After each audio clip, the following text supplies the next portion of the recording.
The sky above Windsor hung heavy with grey, as if burdened by the silent weight pressing down on the palace below. In the quiet chill of the early morning, Kate Middleton stood alone on one of the palace's time-worn balconies, gazing over the frost-kissed gardens. Her expression was calm, but her eyes shimmered with an unspoken ache. In her hand, she held a folded letter. Handwritten. Carefully composed.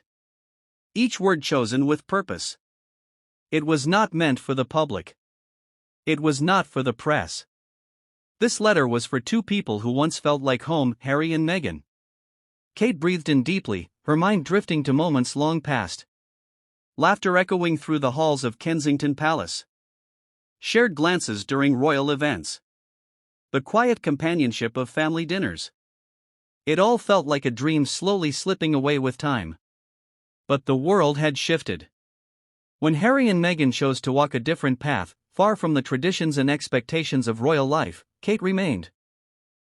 Not out of duty alone, but out of belief. Still, she watched them leave with a heart tangled in silent sorrow.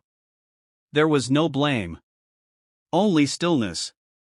A stillness that said more than any headlines ever could. Now, that silence had grown too loud. And so, she wrote. Not to stir drama. Not to reopen old wounds. But to offer one last ember of hope. A quiet message across an ocean of change. Words that reached beyond pride, beyond protocol, beyond the noise. The letter was sent without ceremony. No royal courier. No security. Just a message slipped across the Atlantic like a whisper in the wind. Kate didn't expect a reply. She only hoped it would be read. And somewhere in California, in a home filled with its own stories and silences, that letter would arrive. Would it be opened? Or had the distance grown too wide? Far from the historic stone walls of Windsor, the sun poured golden light over the hills of Montecito. Birds sang above winding driveways, and ocean winds rustled through tall palm trees. In a quiet, gated estate surrounded by silence and security, Meghan stood in the sunroom, flipping through mail left by the front door. She wasn't expecting anything unusual. Most envelopes bore printed labels, from partners, charities, or acquaintances. But then one envelope stood out. Cream-colored, sealed with a subtle royal insignia, and her name written by hand. No official stamp. No formal markings. Just her name. Her hand trembled slightly as she turned it over. She knew that handwriting. She had seen it once on thank you cards, on notes left after family visits. It was Kate's. She paused. For a long while, she simply stared. Then, slowly, she opened it. Inside, a single page. No grand speech. No demands. Just gentle, restrained words that seemed to hum with meaning.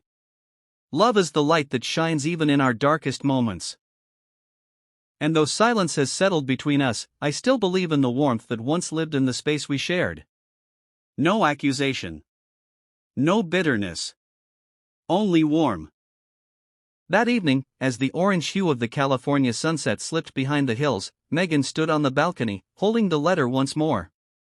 The paper fluttered softly in the breeze, delicate like the message it carried. The house behind her was quiet now. Archie and Lilibet were asleep. The calls had ended. Harry joined her in silence. He noticed the letter. He didn't ask. He didn't need to. Meghan handed it to him slowly. No words. Just a glance. A look he understood. He read it quietly. His eyes moved over each line with care, then paused. His jaw tightened, not in anger, but in restraint. His thoughts, a storm beneath a calm surface. She still believes, Meghan said softly. Harry looked up. The fading sun reflected in his eyes. I never stopped hoping, he replied. But hope, they both knew, was a fragile thing. Especially when stretched across oceans, across headlines, across years of silence. Inside, the television played a news segment about the royal family. Another public event. Another wave of speculation. But outside, under the dimming sky, The only thing that mattered was the letter. The weight it carried. The possibility it held. Neither of them spoke again. They didn't make promises. They didn't plan a return.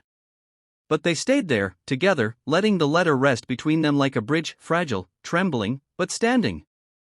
In Windsor, the night had fallen. Kate sat by the window of her private sitting room. No reply had come. She didn't expect one. But somewhere deep in her chest, she felt lighter. Not because she had healed the wound, but because she had dared to reach across it. The rest would be up to time.